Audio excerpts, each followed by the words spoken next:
salah satu tokoh inspirasi bagi seorang sosok tokoh muda Aceh Fachrul Razi yang dikenal vokal di Senayan ini adalah Sultan Muhammad Al-Fatih.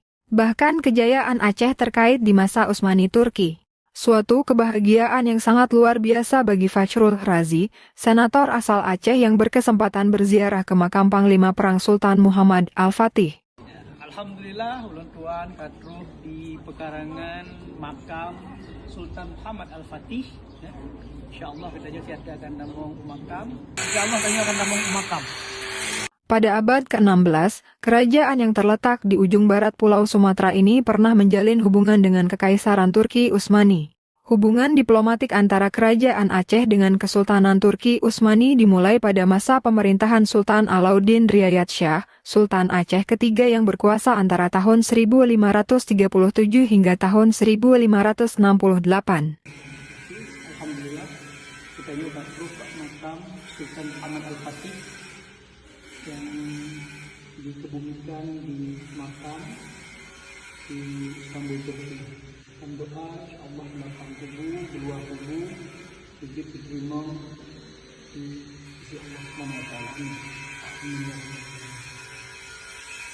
Fachrul Razi juga berziarah ke makam Sultan Sulaiman Al-Kanuni, di mana puncak kejayaan Turki Utsmani terjadi pada masa kekuasaan Sulaiman Al-Kanuni. Untuk memudahkan perjuangannya mengusir Portugis dari Malaka, Sultan Alauddin membangun hubungan diplomatik dengan Kekaisaran Turki Utsmani, yang kala itu merupakan imperium Islam terkuat di dunia. Permintaan Sultan Alauddin itu disampaikan dalam surat-surat yang dikirim melalui utusannya berikut sejumlah rempah-rempah yang dibawa sebagai hadiah untuk Sultan Ottoman. Sultan di Turki Utsmani yang pernah mendapatkan surat dari Sultan Aceh adalah Sultan Sulaiman Al-Kanuni dan Sultan Salim II. Sultan Salim II memberi bantuan yang diperlukan, seperti alat-alat perang berikut tenaga ahlinya, serta berjanji armadanya akan dikirim ke Aceh untuk berperang mengalahkan bangsa Portugis dan merebut pulau-pulau yang dikuasainya. Hubungan Turki Utsmani dengan Nusantara masih terjaga hingga masa Sultan Iskandar Muda pada tahun 1606 sampai 1636. Menurut Fachrul Razi, kerjasama Kesultanan Aceh Darussalam dengan Utsmani Turki juga pada saat Perang Aceh dan Belanda pada tahun 1873. Kerajaan Aceh bersitegang dengan pemerintah kolonial Belanda pada saat itu karena telah menaklukkan satu persatu kesultanan-kesultanan yang berada dalam patronase Aceh, mulai dari Sumatera Selatan sampai ke Sumatera Utara. Konflik itu akhirnya memuncak ketika Belanda mengultimatum Aceh untuk berperang secara terbuka pada tahun 1873. Mengawali sebuah kisah 30 tahun perjuangan rakyat Aceh melawan Belanda yang baru mampu diakhiri pada tahun 1903. Sultan Alauddin Muhammad Daud Shah, Sultan terakhir Kesultanan Aceh, berkontribusi sangat besar dalam peperangan tersebut, termasuk dalam permintaan bantuannya kepada Khalifah Utsmani saat itu, Sultan Abdul Hamid II. Pada saat ziarah ke makam Sultan Muhammad Al-Fatih, Fachrul Razi berkisah bahwa Muhammad Al-Fatih merupakan Sultan Turki Ottoman yang berkuasa selama 2 periode, yakni sejak Agustus tahun 1444 sampai September tahun 1446. Dan Februari tahun 1451 sampai Mei tahun 1481. Ia terkenal sebagai penakluk Konstantinopel atau sekarang Istanbul Turki, yang sekaligus mengakhiri riwayat Kekaisaran Romawi Timur. Penaklukan Konstantinopel oleh Panglima Perang Muhammad Al-Fatih adalah salah satu sejarah penting dalam perjalanan peradaban keemasan Islam. Konstantinopel menjadi pintu bagi masuknya Islam ke daratan Eropa. Dari sinilah kekhilafahan Utsmaniyah yang berpusat di Istanbul, Turki menjadi negara adidaya yang disegani dunia saat itu.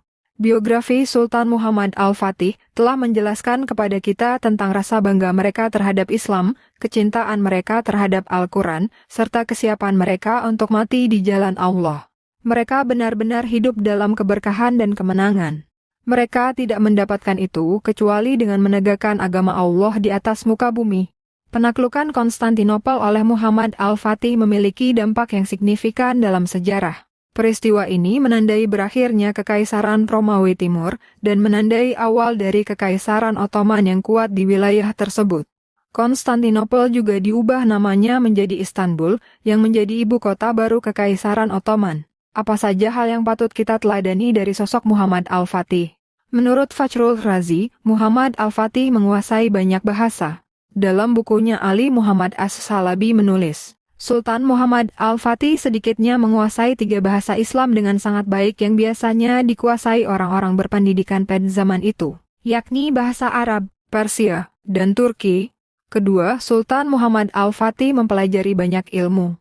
As-Salabi menulis dalam bukunya bahwa sejak kecil Muhammad Al-Fatih telah belajar Al-Quran, hadis, fikih, dan ilmu modern lainnya seperti ilmu berhitung, ilmu falak, sejarah, serta pendidikan kemiliteran, secara teori maupun praktis. Ketiga, Sultan Muhammad Al-Fatih sosok yang fleksibel, inovatif dan penuh kejutan. Dengan mempelajari ilmu sejarah itulah, Sultan Muhammad Al-Fatih kemudian tumbuh menjadi seorang yang fleksibel, inovatif, dan penuh dengan kejutan. Keempat, Sultan Muhammad Al-Fatih merupakan tokoh yang banyak mengambil pelajaran dari sejarah tokoh lain dengan mendalami peristiwa sejarah. Seseorang bisa mengambil pengalaman dan pemikiran tokoh yang dibacanya tanpa harus hidup satu zaman dengannya. Selain itu, sejarah memungkinkan seseorang untuk tidak mulai kembali dari titik nol, tapi melanjutkan apa yang telah dibangun oleh orang-orang sebelumnya. Manfaatnya, jalan menuju keberhasilan orang tersebut menjadi lebih dekat. Kelima, Sultan Muhammad Al-Fatih sosok yang giat beribadah. Akan dibebaskan Konstantinopel, dan sebaik-baik pemimpin adalah dia. Dan ini sebuah indikasi yang baik. Sultan Muhammad Al-Fatih senantiasa melatih dirinya dengan karakter ksatria dan mendekatkan dirinya pada Allah dengan banyak beribadah. Keenam, Sultan Muhammad Al-Fatih adalah sosok yang pekerja keras. Sultan Muhammad, ia adalah kulminasi kerja keras para pendahulu dan ulama yang istimewa. Dan Al-Fatih ini terlihat jelas dari pemikirannya yang cemerlang dalam upayanya membebaskan kota Konstantinopel. Kesembilan, Sultan Muhammad Al-Fatih adalah sosok pemimpin yang adil.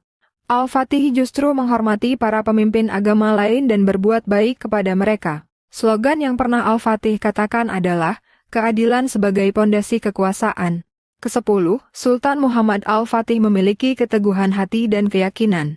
Al-Munyawi mengisahkan dalam bukunya, ketika Konstantin menolak untuk menyerahkan kota Konstantinopel, Al-Fatih bersiteguh, baiklah. Tidak lama lagi aku akan mempunyai singgasana di Konstantinopel atau aku akan mempunyai kuburan di sana. Dan ke-11, Sultan Muhammad Al-Fatih memiliki sikap tawakal. Di samping itu, Al-Fatih juga diajarkan untuk tidak berbangga dan berpuas diri. Berbekal pengajaran dari para gurunya itu, Al-Fatih kemudian menanamkan sikap tawadu atau rendah hati atas semua pencapaian dan mempelajari kekalahan sebagai pertanda kurangnya